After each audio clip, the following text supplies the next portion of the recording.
Viral cake খেতে আসছিলাম, এসে আমার মেয়ে খেয়ে বলতেছে আম্মু তুমি অনেক বেটার কেক বানাও। এরপরে সবাই মানে আমার আত্মীয় স্বজন যারা ঢাকায় থাকে খেয়ে গেছে, ওরা বলতেছে আপু তুমি অনেক ভালো কেক বানাও, তুমি চেষ্টা করো, তুমি পারবা। ওদের সবার ইয়েতে আমি আর কি আসছি যে না ঠিক আছে আমিও দেখি চেষ্টা করে। আমরা 5 বোন সবাই লেখাপড়া করতেছি, তো আমরা 5 বোন মিলেমিশে কেকগুলো বানাই।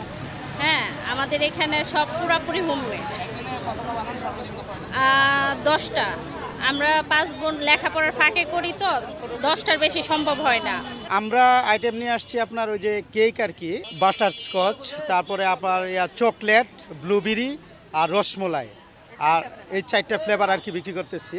এমনি আরও আমরা আইটেম বাড়ানোর চেষ্টা করতেছি। আমি দেখি যে অনেক চাহিদা, আমাদের প্রতি অনেক চাহিদা। এর আগেও 1 বছর আগে এসে দেখে গেছি যে এখানে অনেকগুলো ফুড কোর্ট আছে, প্লাস ওই যে জামা কাপড়ের দোকান, বিভিন্ন মেলা টাইপ জিনিস ছিল।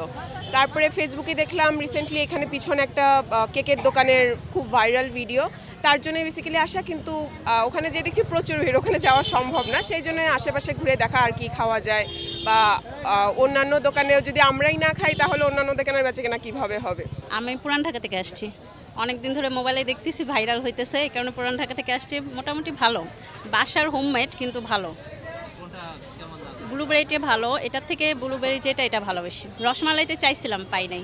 হ্যাঁ ভাইয়া, অনেক ভিড় তো এখানে, অনেক আগে আসছি কেক খাওয়ার জন্য, কিন্তু এই ভিড়ের মধ্যে অনেক কষ্ট করে কেকটা পাইছি। খুবই গ্যাদারিং, অনেক কষ্টের বিনিময়ে প্রায় 1-1.5 ঘন্টা দাঁড়িয়ে থেকে তারপর আমি এই কেকটা নিতে পেরেছি আর কি। তাও এখানে হচ্ছে মানে এই পর্যায়ে সিরিয়াল সিস্টেম করে দিছে, যারা সিরিয়ালে থাকবে তারাই কেক পাবে, তাছাড়া এই মুহূর্তে কেউ কেক পাবে না আর কি।